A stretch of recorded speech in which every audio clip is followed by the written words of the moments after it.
And now, in cooperation with police and federal law enforcement departments throughout the United States, Waterman's Pens and Waterman's Ink present Gangbusters.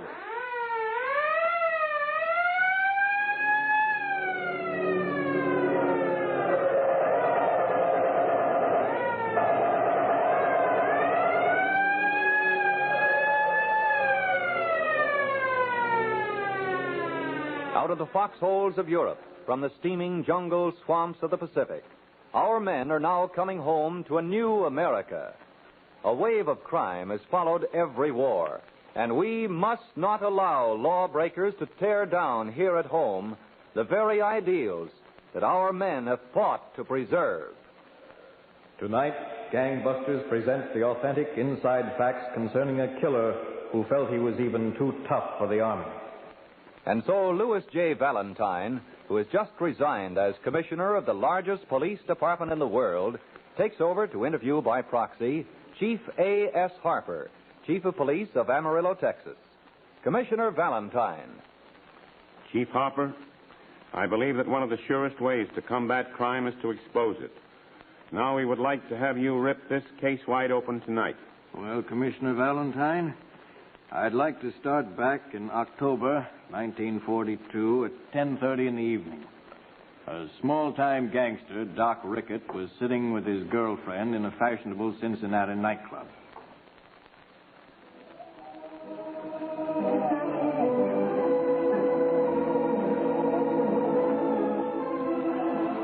You're a snappy-looking number tonight, Cora. You like this dress, huh? Yeah, it fits you like a glove. You're the... Hey, what are you staring at? Huh? What are you staring at? The big red-headed man over there. Any objections? Plenty. You're my girlfriend. The redhead doesn't think so. He's smiling. Why, that's... Hey. Don't pay any attention to him, Cora. Why not? That's Red Beaver. Red Beaver? He's dynamite. The FBI and Secret Service have sent out coast-to-coast alarms. Beaver's a deserter from the Army. He's the quickest trigger man I know of. He only pulls the biggest jobs there are. Thanks, Rickett. I thought he was interesting. Now I'm sure. Now you've done it. He's coming over. You cross him and you get a bullet through your head. And you thought you were a big shot. I'll bet there are a million girls who wish they were in my place right now. He's sharp. Hello, pretty legs. How about a little dance? Lay off, Beaver.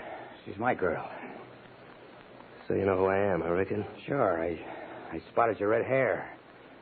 I'm no Sunday school teacher myself. I blow around. How'd you know my name? When I spotted good-looking here, I asked a few questions about who she was with. What's your take, sugar? Cora. Cora Weston. You've got what it takes, Cora. Move over. I'll sit down. I told you, Beaver. Cora's my girl. Sure, I had you. You know, Rickett, I think I could use you. Maybe put you up in a big dough. Yeah? Yeah, I could use a smart guy right now in my business. What kind of business, Beaver? The entertainment business. Yeah? Sure, I like to entertain. Let's see, we'll start with a little Halloween party. A Halloween party? Where? In the Avondale branch of the Second National Bank. Oh, I get it. Uh-huh. Halloween. You know, sweep the bank clean with the witch's broom. Suppose you take a walk for a couple of minutes, Rickett. I want a little board of directors meeting here with Cora. Well, Graham. Okay. Okay, I'll get a drink at the bar, then I'll be back. Smooth, honey.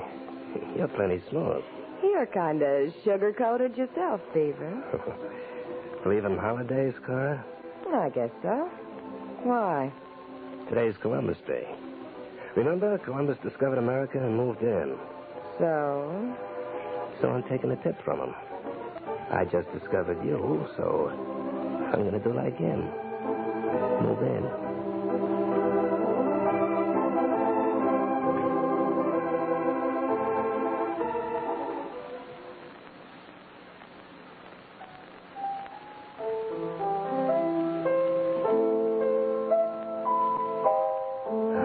ain't bad, Cora. Sitting in your apartment, you playing to me. Want me to fix you a cocktail, Beaver?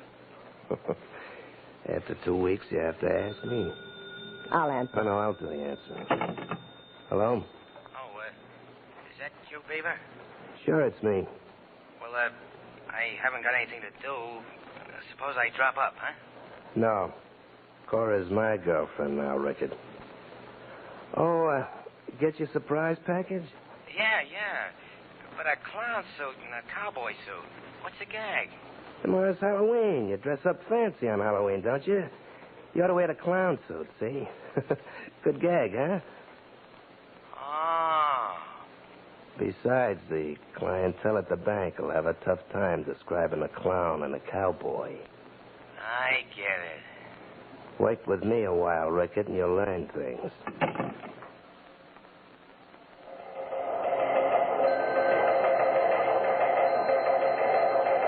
Attention, all police.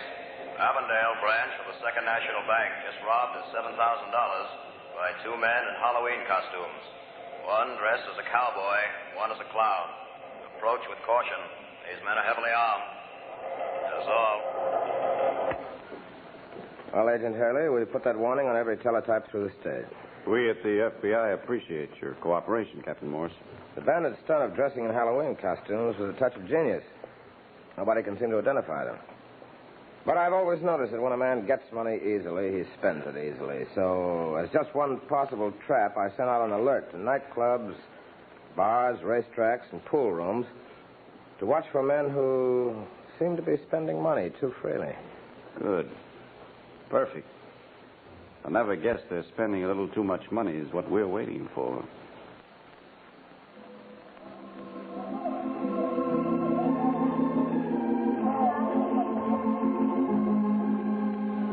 Like this nightclub, Cora?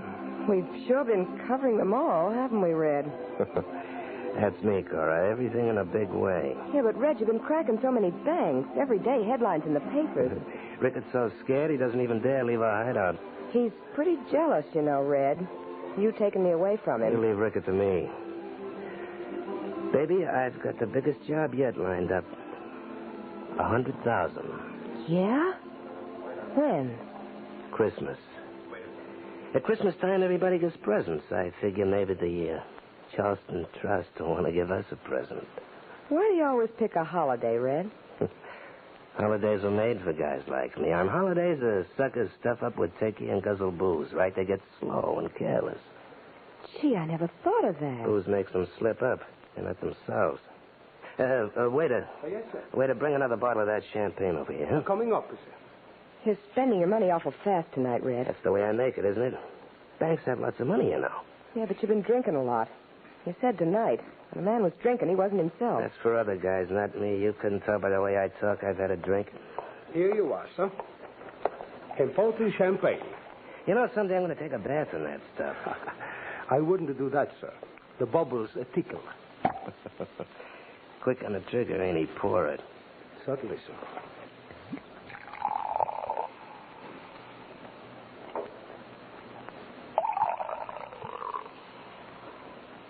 Anything else, sir? No. Here. Buy yourself a house for Christmas. Here, take it. Thank you, sir. Yes. Thank you, sir. Thank you.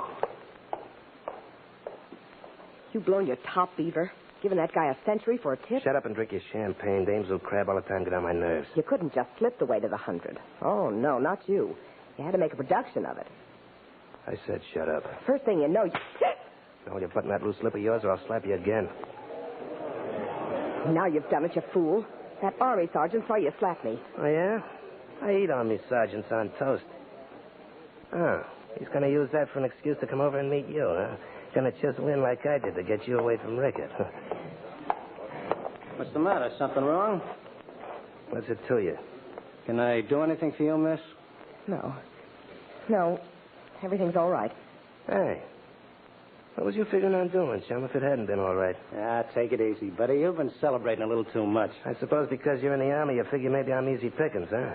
Now, look, I don't want any trouble as long as the young lady says she's all right. Okay, I'm leaving. Oh, so you were going to pull us Prince Charming stuff, huh? Put that gun away. This time, Sergeant, you ran into a tough customer. Oh, if you're so tough, why don't you join the Army? We need some good fighters. Oh, the Army, huh? I don't see you being so brave. And besides, I don't like the looks of an Army uniform. Red, follow me. We've got to get out of here.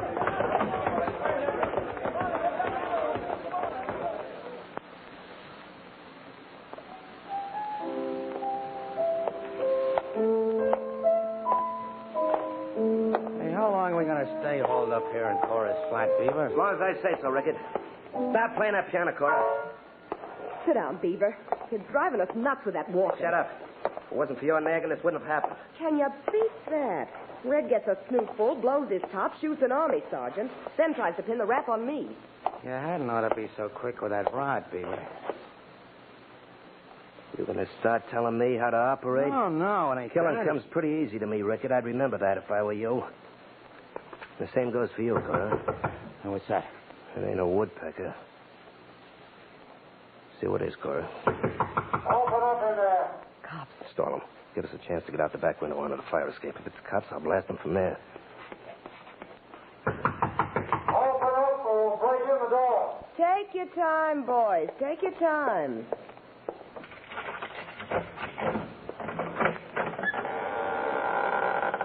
Okay. What you selling? I'm Captain Morse of the Cincinnati Detectives. Mr. Hurley's a federal agent. So what? We're looking for a man who was seen coming into this building. Why pick on me? Every man who comes in this building don't come up here. Unfortunately. Cut the comedy. We know he's here. Step aside. Hold it, copper. I'm old-fashioned. I don't let strange men into my apartment unless they've got search warrants. Really? Yeah. And that goes double for coppers. Well, by an odd coincidence, I happen to have a search warrant. Right here. Well, if you must come in... What was that? Come on. Come back from that fire escape into the room again. With your arms up. We guessed if we came in the door, you gentlemen might go out the window, so I had a few of my men out there. Smart guy, huh? I know one of them, Captain Morse. Rickett. Ricket's an old-time gangster. The redhead's a new one. I'm just an innocent bystander. The redhead is the one who shot the army sergeant. You got nothing on me, copper. No? We had all of the nightclubs tipped off to report men who were spending money too freely. The waiter who waited on your table called us up. We examined the $100 bill you gave him as a tip. I want to see my lawyer. I don't blame you, Red. Suppose we go down to headquarters for a talk. And, if I say no? Well, if you should say no, I'll tell you. You'd come along a good deal like this. Let go of me, copper. Let go. Come on. Let go of me, will you?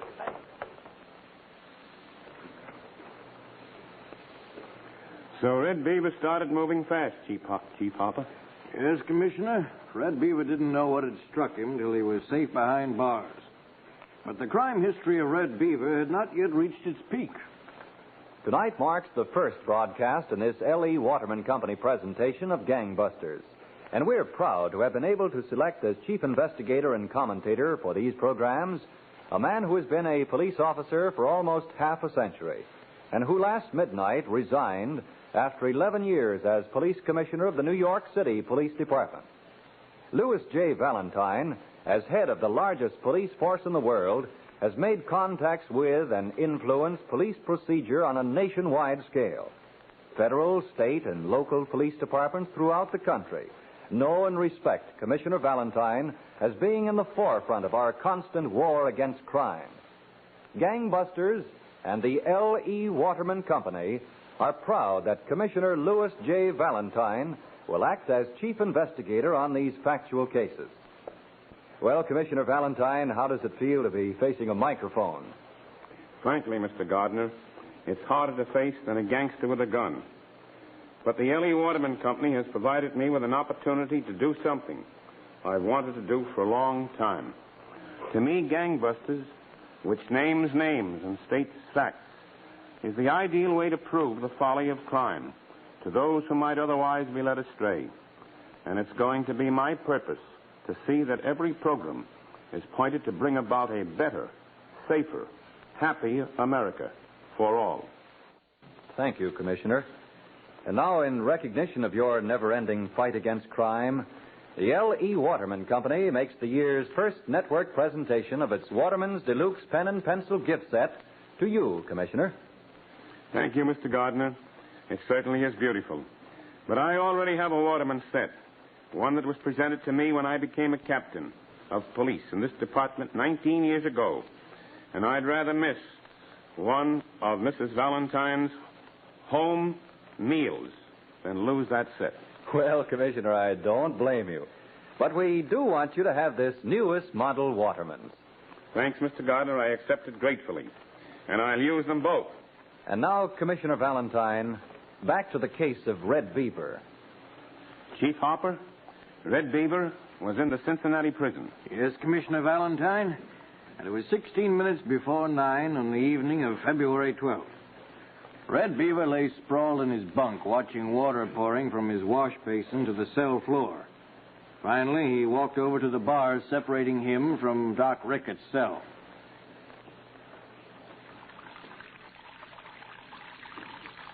Hi, Rickett. Where's all the water coming from, Beaver?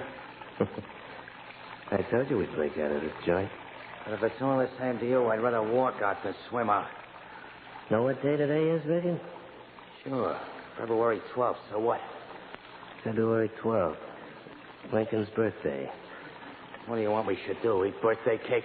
You never heard what Lincoln did? He got himself shot. Is that what you're aiming for us to get? Yeah, but before he did, he freed the slaves. So? Today's Lincoln's birthday, so we'll do like him. We'll free the slaves. Us included. Just like that, huh? How? Plug up your base and let the water run on the floor. Why? Yours is running plenty. You're going to start raising fish in there? Do like I say. Okay.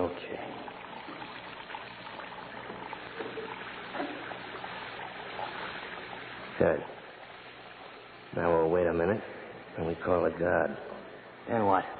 We yell for a dry cell. While we're switching, we hit him over the head and make a break. How's the water coming? You could launch a ship in here now. Okay. Rattle a cup. Guard! Help! Hey, we're being flooded! Get us out of here! Guard! Get us out of this place! We're being flooded!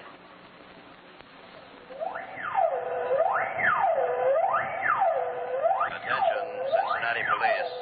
Escaping prisoners Red Beaver and Doc Rickett have just held up the Second National Bank and are escaping. Green, 1940 Chrysler sedan, license number 293-348. That is all. To Kansas City Police. Believe killer Red Beaver and pal Rickett are driving toward Kansas City. These men are heavily armed. Suggest roadblock.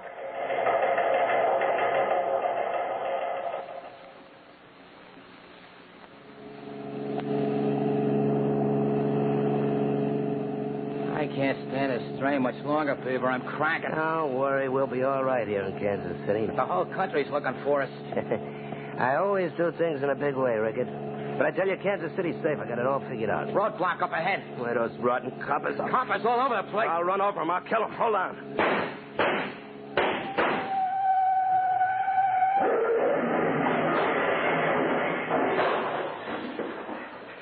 Come on.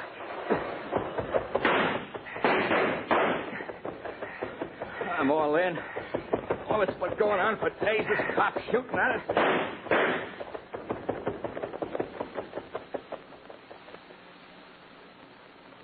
Kansas City, FBI, Washington. Doc Rickett, companion of Red Beaver, was found hiding in cellar in Kansas City. Rickett is now under arrest. Red Beaver escaped and is believed hiding in one of the southern states.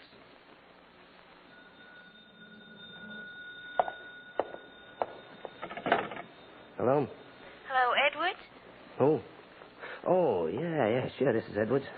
That you, Helen? Sure. Yeah. Wait a minute. Let me sit down, huh? You tired? I'm just not used to this Texas weather yet. How do you like it here in Amarillo? Well, that depends upon how well you like me, baby. But I haven't seen you very often. I'll see you tonight. All right. Sure, we'll go to a club. Wait a minute. What's the matter? Hold it. Can you beat that? Huh? What's the matter? Two women out in the street. They bump cars. Are they mad? Uh-oh. Look, the little one's shoving the big one around. No, the big one, she won't take it. Wow. What happened? The little one gives the big one a slap. Uh-oh, the cops seen him. Hey, this is a grandstand seat. Hey, they're looking up here at the window. They can see me laughing at them. Say, you're as good as a radio fight announcer. The cop's walking across the sidewalk toward my window here. Hey, this is a laugh. Why? If you only knew, sister. Hey, mister, you saw these two women bump cars, didn't you? Sure, I seen them, officer. I was looking right out the window here. Which one was at fault? No, you don't. You don't get me between two dames, especially those dames. If one of them was cute, it might be different. Hello? Wait a minute, baby. I'm talking to the cop here. Well, I guess I have to take him up to the station house. Will you come up with me and tell what you saw? Now, wait a minute. I'm not going... Okay. Okay, sure, I'll go with you. I'd be much obliged if you would. Sure I will. Hello, sugar. I'll call you back later. All right, Edward. I gotta go see justice done. Well, copper, lead the way. I'll put on my hat and be right with you. This is the gentleman I was telling you about, Captain Kirkman. He was sitting in the window and saw the two women bump fenders. Oh, I appreciate your coming up to the station, huh? That's all right. What's your name? Jack Edwards. Oh, I'm Captain Kirkman, and this is Captain King. I'm glad to meet you. Oh, sit down, Mr. Edwards. Thanks. Yeah, you got a pretty good police station here at Amarillo, haven't you? Oh, it serves its purpose. You a stranger in Amarillo? I've been here a couple of months. You want me to tell you about those two women bumping cars, huh? Yes, but you don't happen to know a man by the name of Red Beaver, do you? Who? Red Beaver. He's an escaped convict and a killer. No, I never heard of him. What do you ask me? I was just wondering, Red, that's all. Call me Red. My name ain't Red. It's Jack Edwards. Oh, I see. Here. There's a wanted circular for Red Beaver for desertion from the Army and killing an Army sergeant. No, I don't know what you're talking about. The detectives standing back to you all have their guns out, Red. No, I didn't kill nobody. It wasn't me. I didn't kill him. What a sucker I am. Yes, you are. All police officers have been on the lookout for you. Think of me ending up here. For them two dames to bump their cars, I could bump them off. Didn't figure it might be a little plant to get you up here without any shooting. And I thought I was smart. Me, Red Beaver, being took in by this one-horse joint. I didn't kill that guy, though. We'll leave that to the United States Army, Beaver. They're asking for you. No, look, I'll do anything. I'll tell you anything you want to know, but don't let the Army get a hold of me. Don't let the Army get a hold of me, please.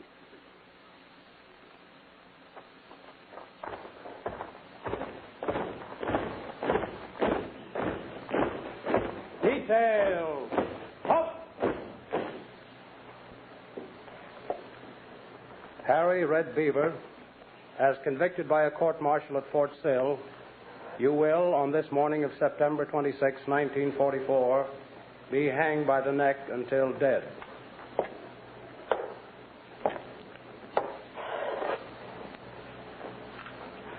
Harry Beaver, have you anything to say? No, I guess I ain't got nothing. May God rest your soul.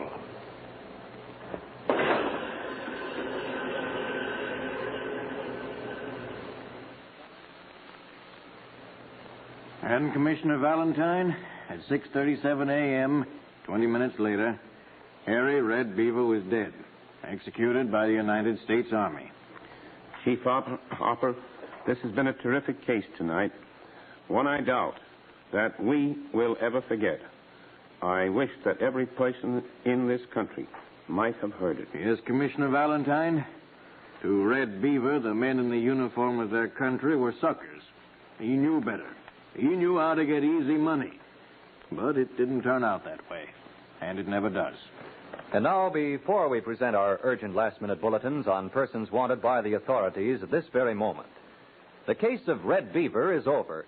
But the case of the missing words remains a mystery to millions of Americans.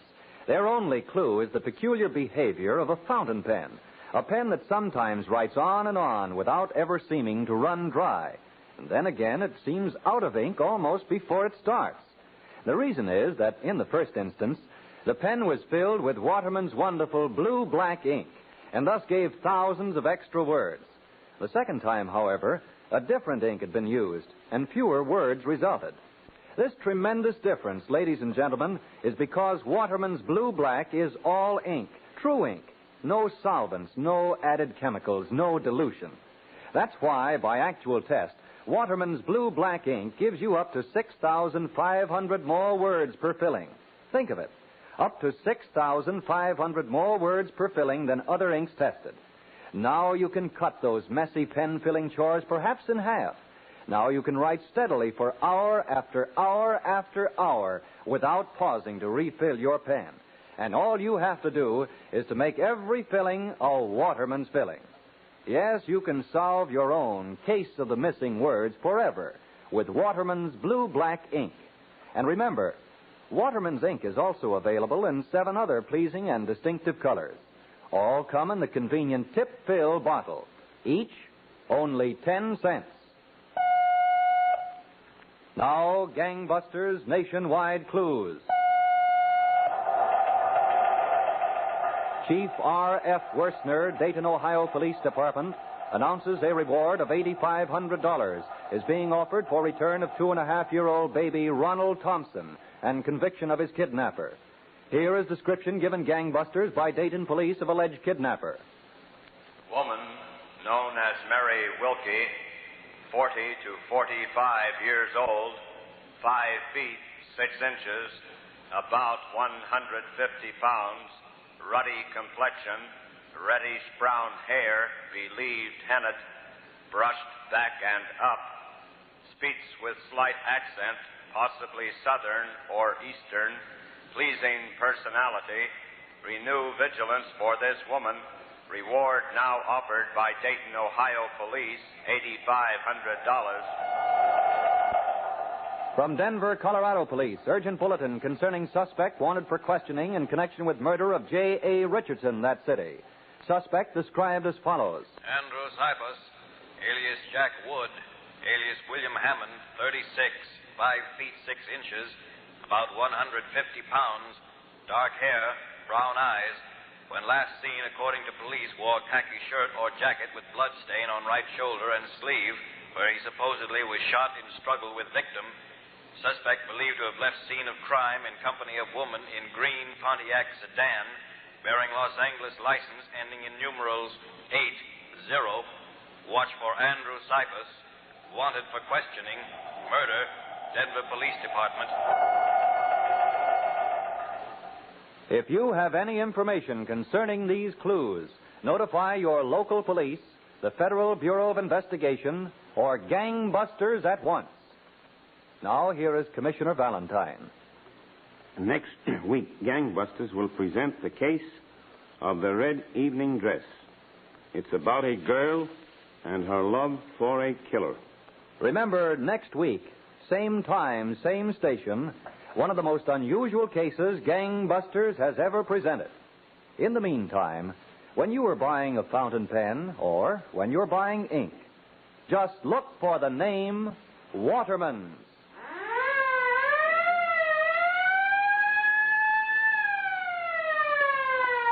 Gangbusters Factual Case Histories is a Phillips H. Lord production. This is ABC, the American Broadcasting Company.